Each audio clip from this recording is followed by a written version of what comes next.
Bury me in this sweater because it is the most expensive thing that I own. This is a crocheted hexagon sweater that is, very oversized, which makes it very comfortable. I feel like I'm wearing a blanket. It's also super duper colorful and I love it. I just finished the pattern and I'm looking for pattern testers. But how much is it worth? I have some numbers. All told, I used 9 skeins of yarn. I am not counting the extra that I bought and ended up not using. I used 9 skeins of impeccable Loops and Threads impeccable yarn.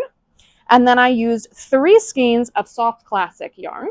So grand total with tax is $60.42. Buttons came from my button stash, but if I bought brand new buttons, I'm estimating it would cost about $10. And then we come down to the bulk of cost, which is labor. It took me 77.5 hours to make this sweater.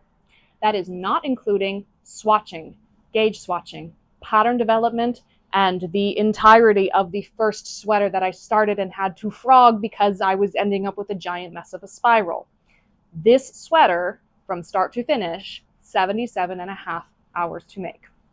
If we assume that I pay myself $15 an hour, which is the minimum wage in many states, keeping in mind that minimum wage is supposedly for unskilled labor, and therefore it is really lower than it should be. Let's say that I pay myself the minimum wage across multiple states of $15 an hour. That brings the total of labor to $1,162.50. This brings our grand total for this sweater to $1,232.92. Bury me in this sweater because it is the most expensive thing that I own.